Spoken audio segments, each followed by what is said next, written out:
Assalamualaikum warahmatullahi wabarakatuh. Selamat pagi anak-anak bapak sekalian. Salam sejahtera buat kita semua. Semoga kamu dalam keadaan sehat walafiat. Hari ini kita akan membahas KD 32 pertemuan 2 tentang hukum HOK. Untuk lebih jelasnya, materi hukum HOK ini akan Bapak harapkan anak-anak Bapak memperhatikan video penjelasan berikut ini. Oke, sekarang kita bahas tentang hukum HOK. Hukum HOK itu apa? Kita lihat di sini nih. Jadi di sini kita lihat, ini ada suatu dinding, terus ini lantai, terus ini ada suatu pegas yang terhubung ke dinding. Nah, jadi ada pegas dengan panjang tertentu, kemudian pegas ini dia terhubung ke suatu benda. Biasanya balok nih kayak gini. Nah, ini bendanya lagi diam nih. Pegas lagi diam, balok lagi diam. Nah, di sini sistem ini itu berada pada kondisi setimbang. Jadi mereka lagi diam nih, berada pada kondisi setimbang, alias si pegas ini kita sebut dia itu berada pada titik relaksnya. Jadi dia lagi slow nih, lagi diam. Jadi si pegas ini dia berada pada kondisi relaksnya. Oke, kemudian yang akan kita bahas di sini adalah apa yang akan terjadi ketika kita mengenakan gaya atau memberikan gaya pada si balok ini. Kalau si balok ini kita kasih gaya, apa yang akan terjadi ke sistem ini? Oke, gayanya itu ada dua jenis nih. Ada dua kemungkinan. Bisa jadi si balok ini kita dorong. Jadi kayak gini nih. Jadi si balok ini kita dorong dari kiri. Dari kanan, sorry. Si balok ini kita dorong dari kanan. Atau kemungkinan kedua, si balok ini kita tarik ke kanan. Jadi kalau ini kita dorong dari kanan, kalau yang ini kita tarik ke kanan. Jadi ada dua kemungkinan nih. Pertanyaannya, apa yang akan terjadi pada si pegas ketika kita memberikan gaya pada balok? Oke, kita baca nih yang bawah nih. Ketika diberikan gaya, pegas itu dapat memanjang ataupun memendek. Jadi di sini, misalnya nih, pegas ini panjangnya itu 2 meter. Kalau kita dorong, kalau bendanya kita dorong, si pegas ini tuh bisa memendek. Jadi dia bisa memendek. Misalnya di sini sekarang panjangnya jadi 1 meter. Jadi si pegas ini panjangnya tuh bisa memendek. Jadi dia makin rapat kayak gini. Gara-gara bendanya kita dorong nih, dia ketekan ke kiri. Atau kemungkinan kedua, si pegas itu juga bisa memanjang. Kalau bendanya kita tarik ke kanan nih. Jadi si pegas ini yang awalnya kayak gini, nah dia jadi lebih gak rapat dibandingkan di atas. Misalnya di sini panjangnya jadi 3 meter. Jadi si pegas ini dia dapat memanjang. Jadi ketika diberikan gaya seperti ini atau seperti ini, si pegas itu dapat memanjang seperti ini atau memendek seperti ini. Jadi panjangnya itu bisa berubah-ubah ya. Yang awalnya 2 meter, kalau ditekan ya dia jadi makin pendek. Nah, misalnya di sini ternyata dia jadi 1 meter.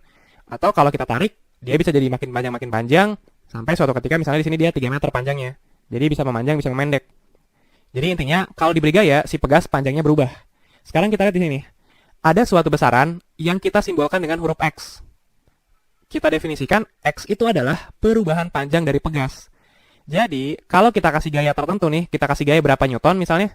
Nah, kita bisa ngitung nih, nilai X-nya. Kita bisa menghitung, misalnya kita kasih gaya 50 newton deh. Kita bisa menghitung berapa perubahan panjang dari pegas di sini. Atau berapa nilai X. Di sini, dia awalnya 2 meter. Sekarang jadi 1 meter.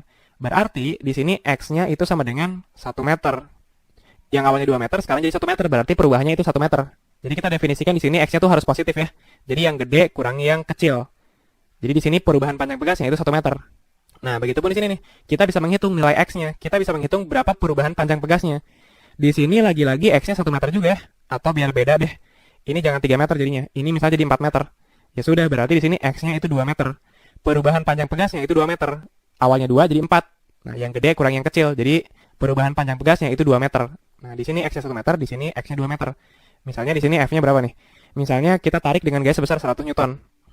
Jadi di sini kelihatan bahwa kalau kita memberi gaya, entah itu kita dorong atau kita tarik, pasti si pegas itu panjangnya itu berubah. Entah tambah pendek ataupun tambah panjang seperti ini. Intinya dia bisa berubah panjangnya. Nah, oke, itu fenomenanya seperti itu. Sekarang, hukum HOK itu sebenarnya membahas hubungan antara gaya di sini dan besar perubahan panjang di sini.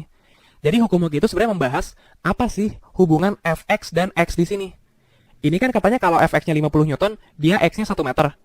Pertanyaannya misalnya kalau Fx-nya kita ubah jadi misalnya 150 Newton, ini X-nya jadi berapa nih? Kan X-nya pasti berubah. Jadi berapa? Nah, itu hukum Hooke tuh membahas itu. Membahas hubungan antara gaya yang kita berikan dan besar perubahan panjang pegas yang terjadi di sini. Nah, itu dibahas di hukum Hooke. Sekarang kita lihat di sini. Ya, jadi hukum Hooke itu dia menghubungkan nilai fx dan x. Jadi apa hubungan fx dan x? Nah, jadi hukum Hooke itu isinya seperti ini nih. Katanya fx itu sama dengan k dikali x. Jadi rumus ini itu menghubungkan nilai fx dan nilai x. Besar gaya dan besar perubahan panjang pegas.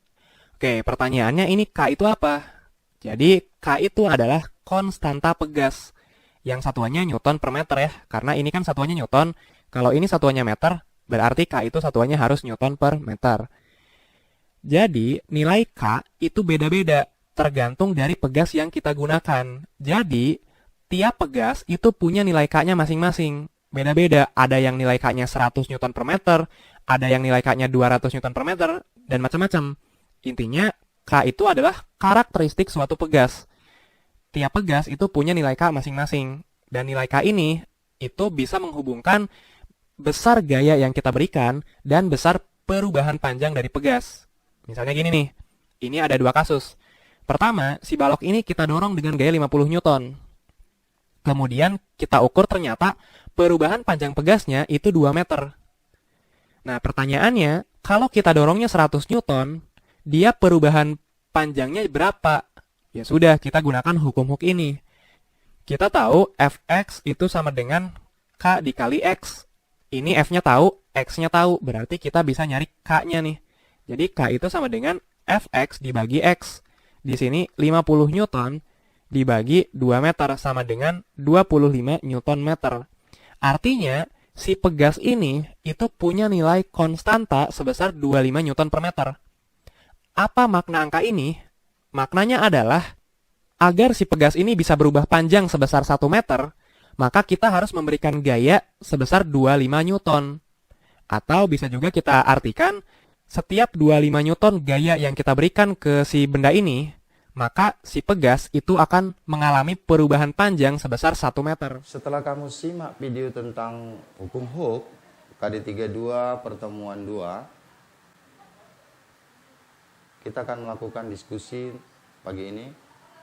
Bapak harap kamu tetap semangat untuk mengikuti diskusi hari ini. Salam.